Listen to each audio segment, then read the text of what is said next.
Nightcast. Stephen Lloyd Gilbreth brings you the current news from the world today and how it relates to Bible prophecy. Understanding the end-time events leading to the peaceful world tomorrow.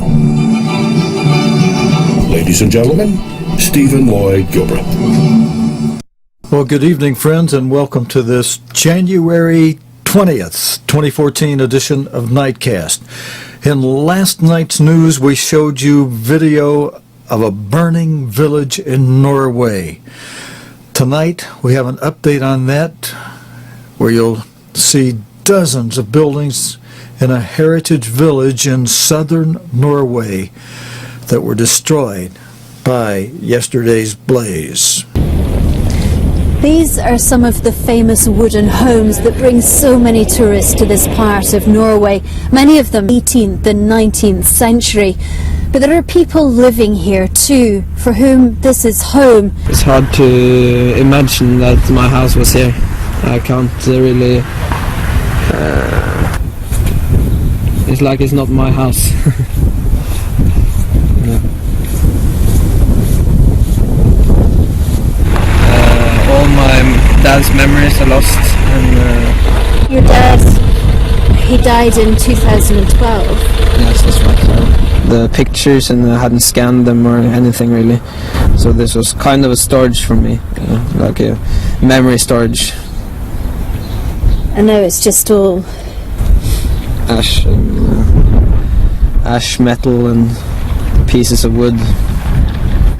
One of the curious things about this fire is the random nature of how it took hold. So if you look over here, you can see much of the village looks unaffected, but then come down to this and you see how it took hold, tearing through every part of this home. In here you can see the basement, everything black and ruined. Some kitchen tiles here. If we come down here, you can see all the bricks just black and pieces of wood everywhere. And this is one of the things that attracted so many tourists to this village. So many of these homes are made of wood, but it's also the thing that meant one spark could cause this devastation. And, friends, sad that is. At the same time that happened, that happened yesterday. Ironic that after that fire in today's news, many people in southeastern France had to be airlifted to safety after unusually heavy rain caused flooding. This aerial footage shows a rescue helicopter taking place in the Var area and the damage in Born-les Mimosa, where boats and caravans were moved by the floodwaters. We'll watch a little more of this. There's no commentary with it, but again, this is flooding that happened today in southeastern France, where again many people had to be airlifted to safety after unusually heavy rainfall there in southeastern France caused this flooding. Friends, in news that relates to the second seal of the book of Revelation, depicted by a red horse, which Jesus Christ described in plain language in the Gospels, excuse me, to have the activities of this red horse described by Jesus Christ as war and rumors of war, nation against nation, kingdom against kingdom, world wars. And in the Geneva 2 talks, scheduled for just a couple days from now, Iran has accepted an invitation to take part in preliminary Syrian peace talks this week in Switzerland. According to the UN Secretary General, he confirmed But now you're gonna see a turnaround of this story. We're going to give you this story first. Ban Ki-moon said he had received assurances that Iran would play a positive role in securing a transitional government. But Syria's main opposition group said it would withdraw from the talks unless Mr. Bae retracted the offer to Iran. Emily Buchanan reports. 100,000 dead, half the population needing humanitarian aid. Finally, both regime and opposition accepted the UN's plea for talks. Then it all nearly unravelled. The UN invited Iran too, and the opposition threatened a boycott. First, for Iran, it needs to show good faith. I believe in the political process. I believe in peace. The UN withdrew its invitation. Ban Ki-moon's spokesman accused the Iranians of acting in bad faith. The Secretary-General is deeply disappointed by Iranian public statements today that are not at all consistent with that stated commitment. The US and Britain say Iran had to declare support for a transfer of power in Syria, Geneva 1 as the plan's known. While we have no problem in principle with Iran attending the negotiations, it has to be on the same basis as all of the rest of us. That is to implement Geneva 1. Any talks face huge obstacles. President Assad will send representatives, but he's always made clear he won't step down. That's the opposition's main demand. The opposition is deeply divided. The Western-backed national coalition was invited, but it doesn't speak for most of the armed groups inside Syria. There's no seat for the jihadists. The Nusra Front and the Islamic State, or ISIS, are both part of al-Qaeda. They will fight on, whatever happens here. Now, friends, I believe that was Paul Wood's report. We do have Emily Buchanan's report. It's a little bit updated since this last report. Let's go to Emily. I think we've got this in the right order now. Let's go to Emily Buchanan now. It's very much part of the Syrian government's narrative that... Well, this is Paul Wood, so let's just stay with this. The whole issue is one of externally supported terrorism, as it dismisses the entire opposition, and that there's no reason for President Assad to think about standing down. He's made it clear that he intends to run in the presidential elections later this year. He says it's up to the Syrian people to decide, and that if he'd wanted to stand down, he would have done so at the beginning of this whole affair, not nearly 3 years into what has become a very bloody civil war. So, as I say, very much part of the regime's narrative that it's sending a delegation to Geneva, headed by its foreign minister, signalling that they do regard this as a kind of external negotiation, and that the Syrian government regime delegation will be representing the Syrian people, not just the government. So that's the way they see it, and of course this is completely at odds with the way the opposition, the coalition is seeing it, and indeed its Western backers. Mr. Haig has been saying very much the same thing as the Americans, which are that there should be a genuine political transition in which Mr. Assad and his associates would not be playing a part. So that is what that is the inducement that they've held out to the Syrian opposition to believe in. That's the basis on which they're going to Geneva. But it shows from Mr. Assad's statements how very big the cleavage is, that it's a huge gulf between the two positions, and a very huge task lying ahead to try and bridge that gap. Friends, that was Jim Muir. And Bashar al-Assad saying he has no intention of quitting. And the issue's not up for discussion at peace talks starting Wednesday, day after tomorrow. Now, I believe, to give Emily Buchanan a shot at this, I believe we have one more video on this Syrian thing, and I think this may finally be Emily Buchanan. The second night of violence in central Kiev, and the fighting has continued without cease. Okay, friend, I apologize. We got some things a little bit out of order tonight. Once in a while that happens. But I think we can straighten out. Now, this next story, obviously, as he mentioned, Kiev, obviously from the Ukraine. And let me recycle that and tell you what's coming up in this one. Opposition groups have previously demanded the removal. Well, let me hold off on Kiev just a moment, because I want to explain something if we didn't get it in the earlier videos, because obviously we lost one of the Syrian videos I had for you tonight that had Emily Buchanan in it. Opposition groups have previously demanded the removal of Mr. Assad as a condition of any discussion on a possible transitional government. The main opposition group, the Syrian National Coalition, SNC, only agreed to attend the so-called Geneva II talks on Saturday. Jim Muir says there is a huge gulf between the two sides. And then we played the video there, the last one we had with Jim Muir.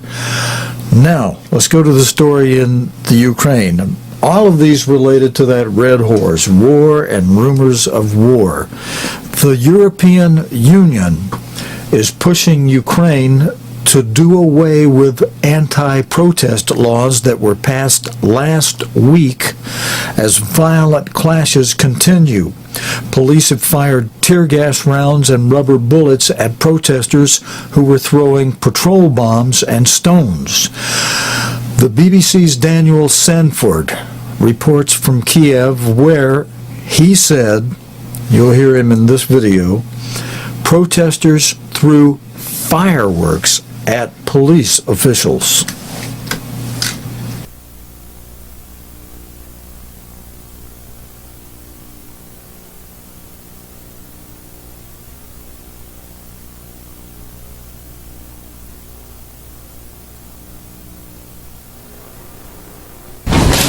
North Korea's media environment is highly controlled, but also full of surprises.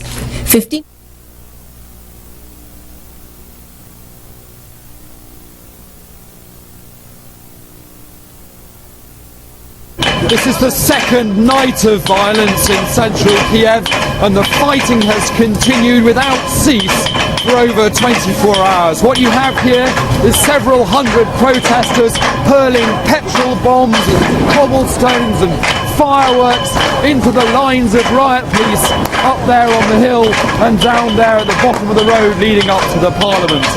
Every now and then the police, when they feel the protesters get too close, throw back stun grenades to try and clear the protesters, and sometimes also gas that's making people's eyes water, making people's throats burn. They also have earlier been throwing back some of the cobblestones which the protesters were throwing, and also using plastic bullets. We've seen them firing guns into the crowd and firing plastic bullets to pick out particular protesters.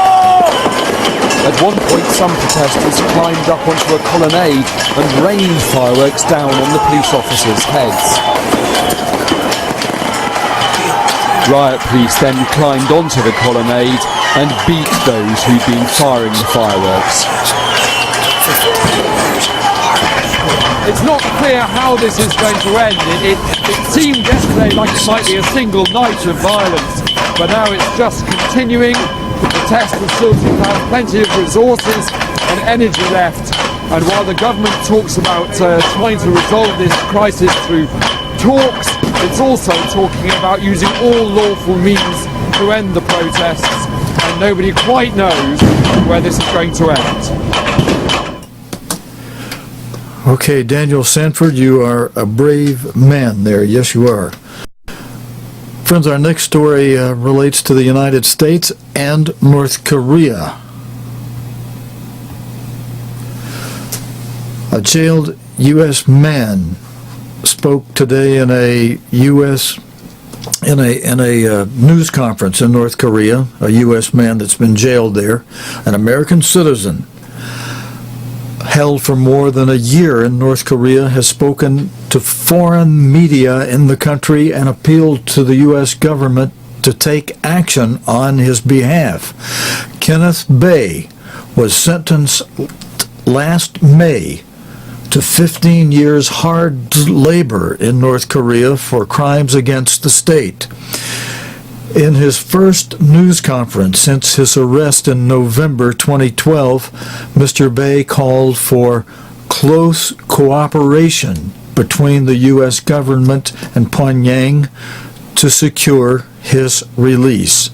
The BBC's Lucy Williamson reports. North Korea's media environment is highly controlled, but also full of surprises. 15 months after his arrest, Kenneth Bae has given his first press conference under armed guard and perhaps under heavy editorial control. I know that there have been reports that I have been treated badly. What I'm going to make clear and emphasize today is that during the last 15 months there has been no infringement on my human rights, and I have not suffered any unfair or severe treatment. The government of this country has treated me from a humanitarian standpoint. The message, delivered through a handful of foreign media outlets, not North Korea's own state broadcaster, was designed perhaps to catch the attention of the audience across the Pacific. As far as I know, I have now been here for the longest amongst American citizens who came here and got detained. I believe that my problem can be solved by close cooperation and agreement between the American government and the government of this country. It was only last month that another American detainee was making a similar impassioned media appearance. Merrill Newman was later deported from North Korean custody after appearing on North Korean state television, reading what appeared to be an apology. But Mr. Bae's release, it seems, demands more than an admission of guilt. The message delivered to his government today was a plea for direct assistance, not words but action. Relations between the US and North Korea, already bruised by sanctions, threats and a nuclear test, are set to worsen with the onset of joint US-South Korean military drills next month. Is North Korea hoping that Kenneth Bae will be the bait that gets Washington talking? Lucy Williamson, BBC News, Seoul. Thank you, Lucy Williamson. And you know, friends, we've been seeing for months in the news the row between China and Japan over the East China Sea islands. And that's not the only row. For decades, countless diplomatic rows between India and Pakistan have gone unresolved. One consequence is that hundreds of fishermen from each country languish in jails after accidentally crossing sea borders. They can stay there in jail for many years, leaving families in the two countries feeling helpless.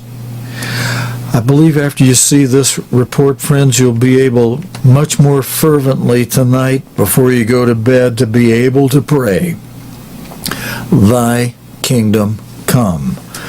Alim Makbul has this report. In the early mornings on the creeks of Pakistan's south coast, they take to their boats. Men, women and children go to eke out a living, the only way they know how. But fishing isn't just hard because of pollution or because stocks are low. There are dangers here too. A few weeks ago, very close to here in a boat just like this one, 13 fishermen, young and old, went out from the creek into the open sea, but they never came back. Those 13 are thought to have inadvertently strayed into Indian waters. They were discovered where hundreds of other fishermen from these Pakistani border regions have ended up, in Indian jails. In the open seas, the windy weather takes us off course, says Hamza Mullah.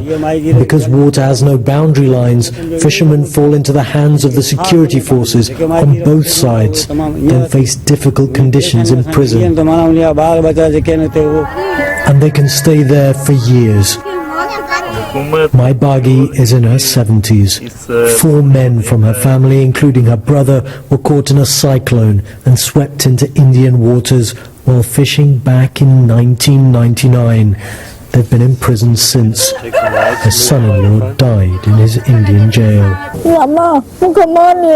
We spend days and nights crying and remembering when our loved ones were with us. Yes, we are hungry for food since they are gone, but we are far hungrier to see them again. The family here and many others like them feel the Pakistani government isn't doing enough to bring their relatives home. We do care and we deeply care about their situation. Whatever we can do, we are doing. But if it's not working, there comes a point where we also feel helpless. The failures of Pakistan and India to get out of their stalemates in so many disputes continues to affect the lives of people in both countries, who feel they're suffering because of diplomatic games they really do have no control over. Aleem Maqbool, BBC News, on the coast of Sindh. And friends, if that is not enough to help you be able to pray very fervently from the heart, Dear God, thy kingdom come, wait till you see this next story out of South Sudan, where hospital patients were shot in their beds. It is thought that up to 10,000 people have been killed in the South Sudanese conflict and 500,000 displaced. Over the weekend, troops loyal to the government recaptured the town of Bor from rebels led by the former Vice President Riek Machar. The conflict began as a political feud, but has taken on ethnic overtones, pitting 2 tribes, Dinka and Nuer, against each other. Mark Lowen has traveled to the town of Bor to witness the aftermath. A month ago, there was life here. Bor, an important town, reduced to a looted, burnt shell. Backed by their powerful military ally Uganda, government troops have now seized it from the rebels, and so are edging towards victory. We got a rare glimpse into the nightmares here. We have very fierce battles, and it took us about a week to defeat them, to let them go back, so it means that was a fierce battle. Is this an important victory for you? Well, it is important because it's very important to us because we want the people to return back to the city. The most horrific scenes are at the hospital. It is still standing, but was ransacked twice by rebel forces who murdered those in their wake. 13 people were killed inside this hospital when rebel forces swept through, executing people inside their beds. And it's too distressing to show you exactly what's over there, but underneath a bundle of sheets there is a woman's body, a lady who was killed while she was inside this hospital trying to recover.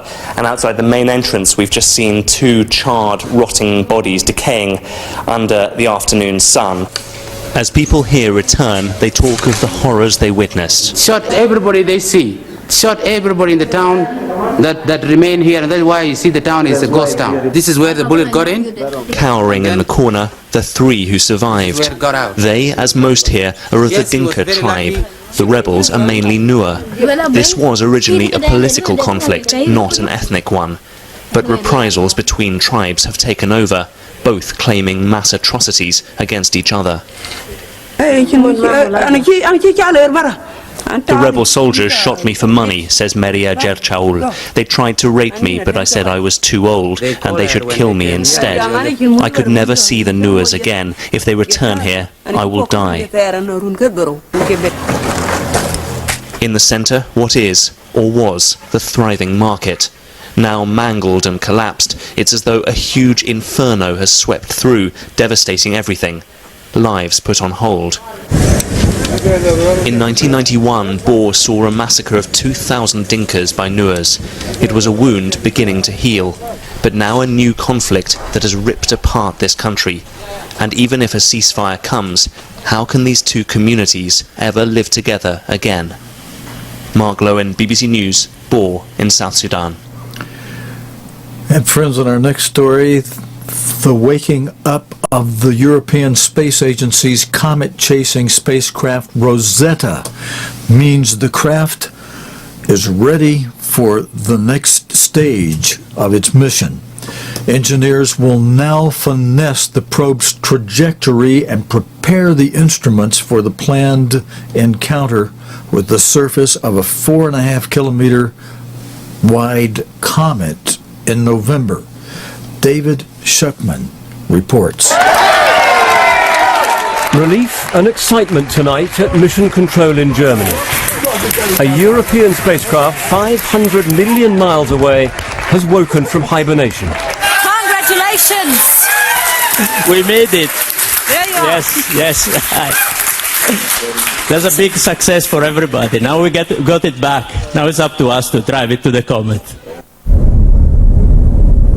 The target is a comet, a vast lump of rock and ice with vapor bursting from its surface. A hostile world the spacecraft will try to land on. Throughout history, comets have proved both frightening and enchanting, but they've remained far beyond reach until now. 2, 1, top. It was nearly 10 years ago that the Rosetta spacecraft was launched. You need patience to be a space scientist, because only now is the trek approaching its key phase. This extraordinary mission with the Rosetta spacecraft will try something incredibly daring. It's powered by solar panels, and they're as large as they are, each 14 meters long, because being so far away, the sun's rays are far weaker than we're used to. Now, Rosetta's journey has seen it race away from Earth and loop past Mars, using their gravity to speed up on a series of orbits, all the time accelerating so that it can catch up with the comet it's after, its destination. This has taken Rosetta out towards Jupiter, but it's now circling back in, gaining on the comet, and if all goes well, it'll close in for the first ever attempt to touch down on one of these bizarre objects. First, Rosetta will orbit the comet, getting pictures and choosing a landing site. Then it'll release a small craft which will descend to the surface. Comets are older than the planets, so we may learn if they brought us water and the building blocks for life. Comets act as a time travel capsule from the very start of the solar system over 4.6 billion years ago, and they contain all the earliest water and organic material that was there before the planets formed. So by analysing them, we can actually understand where our water on Earth and where we came from. Okay, now I'm just, friends, I had to stop right there. You know where we came from. I mean, the world doesn't believe in a creator anymore. God's word that says God created man. They got to speculate that man came from some lovesick amoeba out there years and years ago. And you know, there's one other thing about this story. Beautiful, hey, a very beautiful outer space scene. But you know, the United States, friends, used to command space. It led the way, and it used to command the space out beyond this earth. And now that other nations are getting out there, the next wars, whoever commands that out there could even knock out some of the United States satellites. You know what's ahead of us is it could be extremely, well, it will be extremely dramatic. I mean, we know the outcome. Eventually, God's people win, but there'll be a little transitional stage in between. Friends, that's all we have time for tonight. There are some clashes in Kiev tonight. I think, did we show you a story on that? But that situation goes on. We'll be watching that, have more on it for you tomorrow night. That's all the time we have for tonight, so I'm going to sign off. Thank you for joining me. God willing, and the creek don't rise. We'll be back again tomorrow night, Tuesday night, for the next edition of news related to the Bible and prophecy here on Nightcast. Until next time, this is your host, Stephen Lloyd, saying, so long, friend. You have been watching Nightcast with Stephen Lloyd Gilbreth. Nightcast can be seen Sunday through Thursday nights here on COGTV.org.